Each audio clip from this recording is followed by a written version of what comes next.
Olá, pessoal! Então, aqui é a professora Giane, disciplina de transformadores. Vamos continuar com o nosso assunto da última aula, que foi falta de fase da rede. Então, nessa aula, nós vamos falar de falta de H2. Vamos iniciar usando aquele nosso modelinho, que facilita um monte. Tá? Então, novamente, né, só para recordarmos que quando a gente fala de falta de fase da rede, a gente está se referindo à falta da energia em uma das fases da rede de distribuição de energia. Deixa eu dar uma ajeitada aqui e a gente já continua. Bom, então hoje a gente vai deixar de fora aqui a fase 2. Então, riscar ela aqui. Ok. E vamos analisar como é que fica, então, a situação desse equipamento funcionando sem a fase 2. Agora, como vocês já aprenderam a visualizar só olhando para as bobinas, então observem o seguinte, a gente não precisa fazer uma análise detalhada de bobina por bobina. Basta vir, tá? E olhem o seguinte, olha o início, assim, ó. Aqui, recebe direto de H1, tá? Aqui, ó, recebe direto da onde? Aqui, ó, de H3, ok? Então, essa bobina aqui a gente já consegue ver que tá normal. Essa aqui a gente já viu, só que quando a gente olha aqui, ó, que não recebeu energia aqui, com quem ela ficou em série? Ficou em série com H3, então essas duas estão em série. Então, lógico que é normal essa aqui. Então, vamos anotar aqui, um N de normal. Bom, se ela tá normal, então nosso fluxo vai se concentrar nessa primeira coluna. Então, vamos representar nosso fluxo aqui. Maior quantidade de fluxo, temos o fluxo extra, em função dessa tensão que entrou a mais nessa coluna, né? Lembram que a gente falou? Esse transformador é alimentado por 13.800, essa bobina vai estar sendo alimentada por 13.800 e essas duas junto, tá? Vão dividir os outros 13.800. Então, temos mais fluxo aqui, em função, lembra que a gente comentou da relutância? Então, daqui, aqui novamente, a situação é parecida, ó, daqui que tem o comprimento L, até aquela outra coluna lá, temos o dobro de comprimento. Então, o nosso fluxo vai ter mais facilidade de passar aqui no meio e uma facilidade menor aqui na ponta. Então, essas linhas de força vêm, ó, vêm, tá? São fechadas e voltam.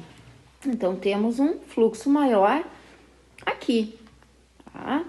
Bom, então, o que vai acontecer? Vamos analisar nossas tensões. Então, vamos anotar só os nossos valores nominais.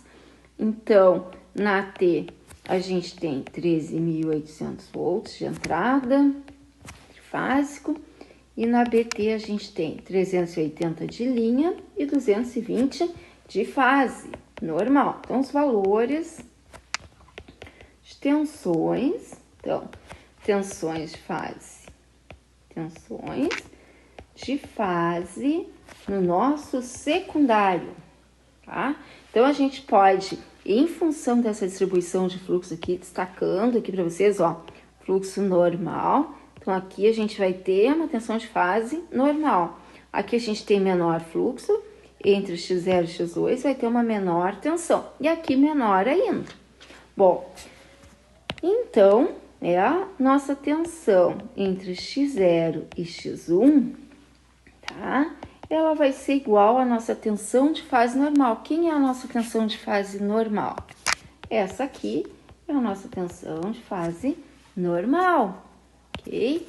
Então, nós vamos ter aproximadamente aqui 220 volts, tá?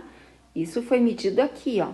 Se colocou um voltímetro nesses pontinhos aqui, ó, entre X0 e X1.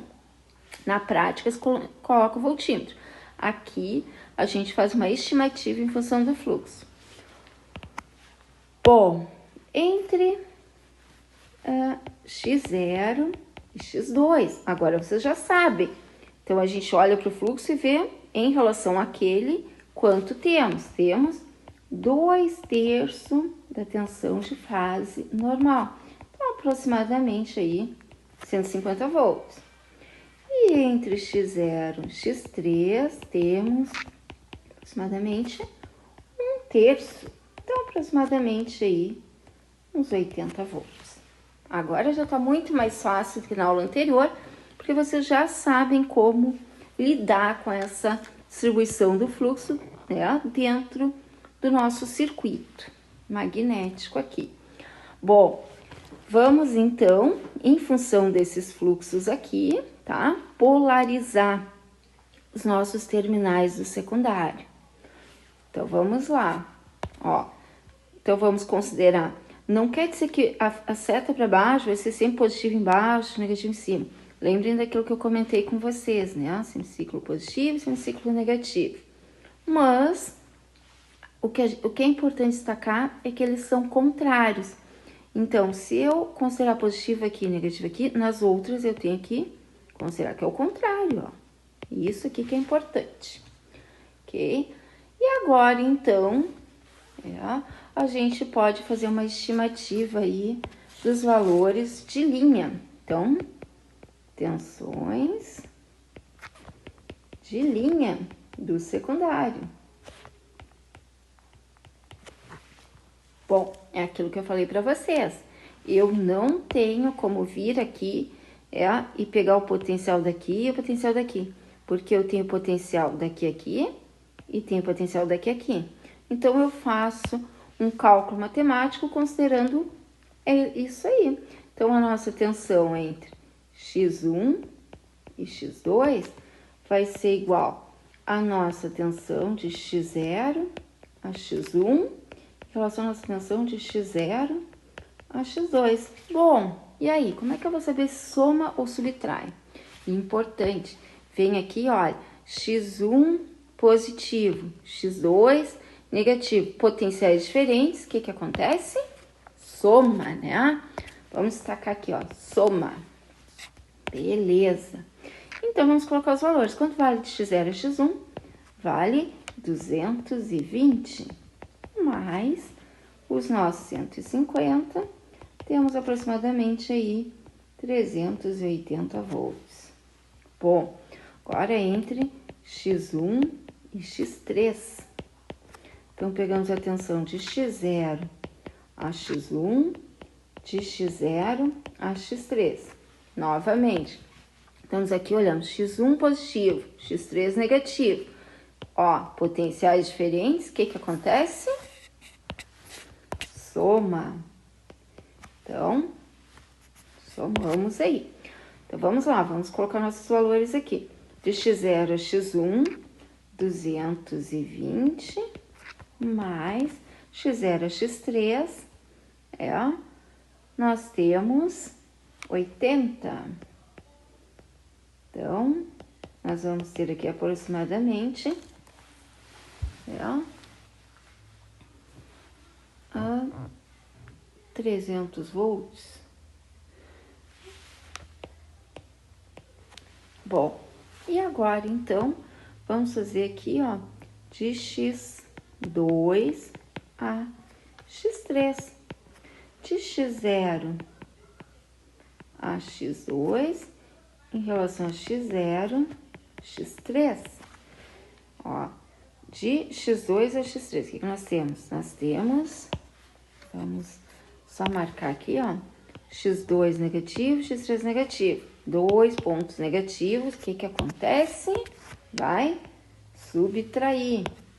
Então, nós temos X0, X2, 150, menos X0, X3, 80, aproximadamente aí 70 volts. Ok? Bom, então nessa situação, só para a gente frisar, para aqueles que assistiram a falta de H1, viram que se inverteu, tá? Então houve uma inversão, aquela situação que nós tínhamos na terceira coluna foi para a primeira coluna, mas de resto a análise é muito parecida. Muito obrigada, pessoal, e um abraço a todos. Qualquer dúvida, estou aqui.